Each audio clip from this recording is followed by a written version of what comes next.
Bienvenidas, mentes curiosas. ¿Sabéis cuáles fueron las modas más letales de la historia?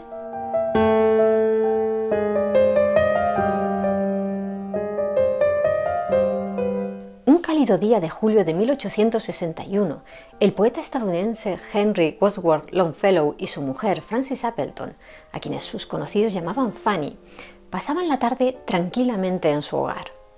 Mientras su marido dormía la siesta, Fanny guardaba en un sobre, a modo de recuerdo, un mechón de cabello de uno de sus 5 hijos, que tenían entre 6 y 15 años de edad. Cuando se disponía a sellar el sobre con lacre caliente, su vestido comenzó a arder y las llamas la envolvieron en pocos segundos. Su marido acudió corriendo, la arrojó al suelo y trató de envolverla con una alfombra para apagar las llamas, pero la alfombra era demasiado pequeña, así que el poeta tuvo que emplear su propio cuerpo para sofocar el fuego. Fanny sufrió quemaduras tan graves que falleció a la mañana siguiente. Tenía 41 años. Su marido también recibió importantes quemaduras y, para ocultarlas de su rostro, nunca más volvió a afeitarse. No se sabe si lo que prendió el vestido de Fanny fue una cerilla, una gota de cera ardiente o una vela, pero lo que sí se sabe es que a mediados del siglo XIX, una época en la que las velas, los candiles y las chimeneas encendidas aún estaban por todas partes, los vestidos femeninos ardían como antorchas, ya que en su elaboración se empleaban telas altamente inflamables sin ningún tratamiento ignífugo y además, a finales de la década de 1850 se había puesto de moda un invento infernal, la crinolina, también conocida en España como miriñaque. Pero vayamos por partes. Primero hablemos de las telas. El grado de inflamabilidad de un tejido hace referencia a la velocidad con la que atrapa el fuego y el grado en que se quema. Y estos factores dependen del tipo de fibra. Cuanto más denso sea el tejido, es decir, cuanto más apretadas estén las fibras, mayor resistencia tendrá esa tela ante las llamas y más despacio arderá. En cambio, cuando las fibras están muy sueltas y dejan un espacio de aire entre ellas, el fuego se propaga a gran velocidad. En resumen, si comparamos tejidos que no estén tratados con retardantes químicos, aquellos más densos y pesados como el poliéster o el nylon son mucho menos inflamables que los tejidos ligeros y vaporosos como el lino o la seda. ¿Y de qué estaban hechos los vestidos de las damas de mediados del XIX? Principalmente de seda, algodón y tul. Tejidos muy ligeros y por tanto muy inflamables. Comparada con ellos, la lana que usaban la mayoría de los hombres era un tejido bastante seguro frente al fuego. Para empeorar las cosas, a lo largo de la primera mitad del siglo XIX se fue poniendo de moda que las faldas fueran cada vez más y más amplias, lo que obligaba a las damas a ponerse debajo de la falda más y más en aguas almidonadas a la vez. Hasta 6 llegaban a ponerse. Como aquello era muy pesado e incómodo, apareció la crinolina, un armazón metálico que se empleaba como sostén de la falda. En Europa la puso de moda la aristócrata española Eugenia de Montijo, emperatriz consorte de los franceses por su matrimonio con Napoleón III. Pero no solo usaban crinolina las mujeres de la nobleza. El precio de su versión metálica, inventada en Estados Unidos en 1856, era tan barato que casi cualquiera podía comprarse una crinolina y parecerse a las grandes damas. De ahí que el invento se popularizara tanto. Inconvenientes. Aparte de la evidente incomodidad de que tu espacio corporal tuviese un diámetro de más de 2 metros, si alguien o algo tocaba parte de tu falda, el armazón hacía que la parte opuesta también se moviera. Y eso es algo muy peligroso en reuniones sociales y bailes, cuando llevas tejidos inflamables y hay muchas velas, candelabros, chimeneas y fumadores a tu alrededor. Literalmente te estás jugando la vida a cada instante por seguir la moda. Bien lo sabía el escritor Oscar Wilde. 2 medio hermanas suyas, por parte de padre, Emily y Mary Wilde, de 24 y 22 años respectivamente, perdieron la vida durante un baile por culpa de la crinolina, el 10 de noviembre de 1871. Sucedió en Irlanda.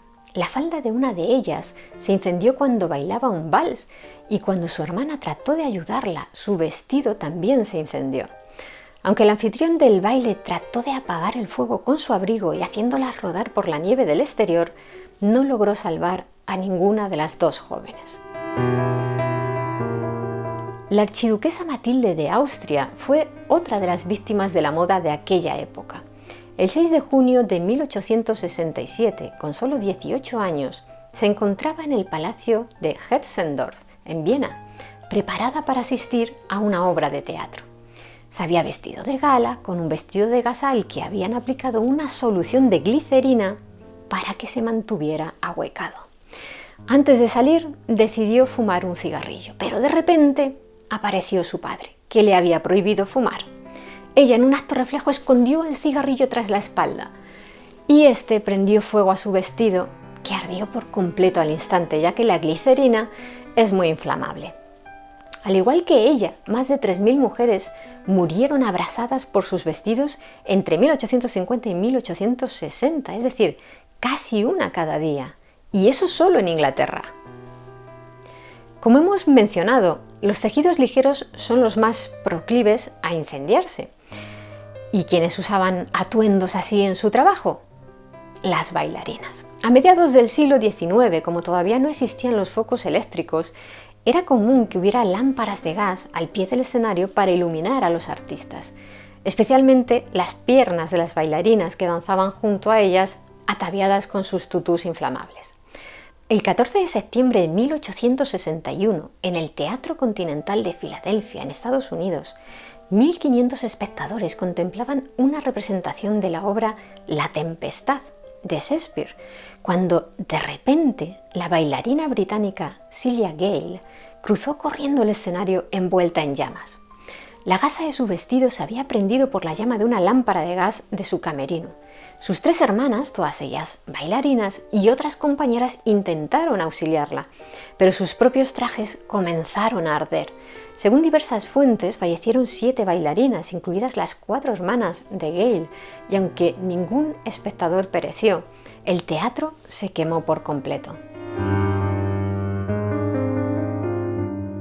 Las condiciones laborales y de seguridad que padecían las bailarinas de la época eran terribles, pero a veces también jugaba un papel importante el ego o el exceso de celo por velar por la belleza de sus actuaciones que mostraban las propias artistas, como sucedió en el caso de la bailarina francesa Emma Livry, toda una promesa que había debutado con gran éxito con el Ballet de la Ópera de París a los 16 años y que encontró la muerte a los 20 tras incendiarse su traje de baile con una lámpara de gas durante un ensayo en noviembre de 1862.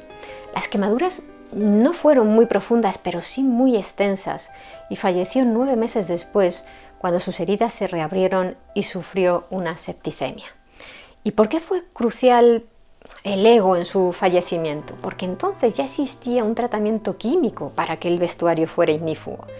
De hecho, un decreto imperial promulgado 3 años antes, en 1859, obligaba a los empresarios teatrales a tratar todo el vestuario y los telones con esa fórmula para la seguridad de los artistas. El problema era que aquel procedimiento químico decoloraba las telas y las dejaba acartonadas, por lo que se veían más feas. Así que Emma Livry, igual que otras muchas primeras bailarinas, se negó en redondo a usar esos trajes a prueba de fuego. En una carta que le escribió al director de la ópera en 1860 decía: «Insisto, señor, en bailar todas las primeras actuaciones del ballet con mi falda habitual y asumo yo misma la responsabilidad por cualquier cosa que pudiera sucederme». Es más, incluso después de haberse quemado, cuando se encontraba convaleciente con grandes dolores, dijo sobre las faldas ignífugas: «Sí, son menos peligrosas, pero si alguna vez volviera al escenario jamás se me ocurriría usarlas. Son tan feas». Y no era la única que pensaba así. Otra primera bailarina de la época, la italiana Amalia Ferraris, también se negaba a usarlas y afirmó: «Antes preferiría arder como Emma Livry». Pero no todas las prendas asesinas mataban mediante el fuego. Algunas eran más civilinas, como aquellas tintadas con arsénico. Sí, la humanidad sabe desde hace milenios que el arsénico es extremadamente tóxico y muchas veces se ha empleado como veneno para cometer asesinatos. Pero también es cierto que usado como tinte genera un bonito color verde muy intenso y además es barato. En la Inglaterra victoriana lo usaban para teñir de verde todo tipo de productos, desde cortinas a zapatos, guantes, papel pintado, velas o vestidos. Dos de los compuestos químicos más famosos por su letalidad fueron el verde de Scheele y el verde de París. El primero fue creado por el químico sueco Carl Wilhelm Scheele en 1775 a partir de arsenito sódico y sulfato de cobre, y era un pigmento que proporcionaba un llamativo tono esmeralda a los tejidos. El problema era que si los tocabas, te intoxicabas, y el papel pintado teñido con él era un asesino más sutil aún. No hacía falta ni tocarlo, podía desprender gases tóxicos si había humedad en las paredes donde se colocaba el papel. Si llevabas ropas con verde de Scheele, la humedad de tu propio cuerpo liberaba el arsénico que se filtraba a través de la piel. El verde de París, químicamente relacionado con el verde de Scheele, se empezó a comercializar en 1814 como pigmento para tintas, pero tras el envenenamiento de varios pintores de cuadros, se prohibió su uso como tinte. Y comenzó a usarse como eficaz insecticida hasta que a principios del siglo XX se prohibió definitivamente por su extrema toxicidad en mamíferos. Si era peligroso estar cerca de productos teñidos con arsénico, más peligroso aún era confeccionarlos. Ese fue el caso de la joven británica Matilda Surra, de 19 años. En su trabajo espolvoreaba sobre las flores artificiales que fabricaba un polvo verde esmeralda impregnado de arsénico. En 1861, tras un año y medio sintiéndose mal, con dolor de estómago y mucha sed, sufrió convulsiones, vomitó y comenzó a echar espuma por la boca. Sus uñas se habían vuelto verdes, al igual que las córneas de sus ojos. Tras fallecer, los médicos hallaron arsénico en sus pulmones, su hígado y su estómago. Durante la primera mitad del siglo XIX en Londres, se había puesto de moda confeccionar los vestidos de baile con tarlatana de color verde esmeralda. La tarlatana es un tejido de algodón parecido a la muselina, pero más consistente. Y según la prensa de la época, la tarlatana verde esmeralda contenía la mitad de su peso en arsénico. La historiadora de la moda Alison Matthews David explica en su libro Fashion Victims que un vestido de baile confeccionado con unos 20 metros de esa tela contenía 900 gramos de arsénico, de los cuales 60 podían desprenderse del vestido en una sola noche. Y la dosis letal para un adulto es de 4 o 5 gramos. Las mujeres que vestían de color verde eran muy peligrosas. Cuando los casos de envenenamiento aumentaron, la prensa comenzó a alertar a la ciudadanía y las mujeres de toda Europa, asustadas con motivo, evitaron usar el color verde esmeralda en sus vestidos. ¿Hasta cuándo? Hasta 1863, cuando la emperatriz Eugenia de Francia, sí, Eugenia de Montijo, la misma que puso de moda la crinolina, era una gran influencer en aquella época. Como decía, en 1863 la emperatriz Eugenia asistió a la Ópera de París con un vestido de color verde esmeralda, el temible color prohibido, pero se trataba de un nuevo tinte, uno completamente inofensivo, llamado verde de Guigné o Nouveau Vert, que se había inventado unos años antes. Pero a pesar de no ser tóxico, muy pocas se atrevían a usarlo por su mala fama hasta que Eugenia lo lució en público. Desde entonces, el color verde esmeralda se volvió a poner de moda. Por último, quiero contaros la historia del trágico final de Isadora Duncan, famosa bailarina y coreógrafa estadounidense considerada por muchos como la creadora de la danza moderna. Ella no falleció como las otras bailarinas de las que os he hablado anteriormente por el incendio de su traje de baile. Sin embargo, también perdió la vida víctima de una prenda, concretamente de una larga chalina de seda pintada a mano que le había regalado una amiga. El 14 de septiembre de 1927, cuando tenía 50 años, Isadora se encontraba en la localidad francesa de Niza. Tras cenar con unos amigos, se subió al asiento del copiloto de un Amilcar GS, propiedad de un joven italiano llamado Benoît Falchetto. Cuando Falchetto puso en movimiento el vehículo, la larga estola de Isadora, que envolvía su cuello y su talle y ondeaba por fuera del automóvil, se enredó entre los radios de la llanta de la rueda trasera y el eje. Isadora, estrangulada, salió lanzada fuera del vehículo y fue arrastrada varias decenas de metros hasta que Falchetto frenó el coche y corrió a intentar auxiliarla.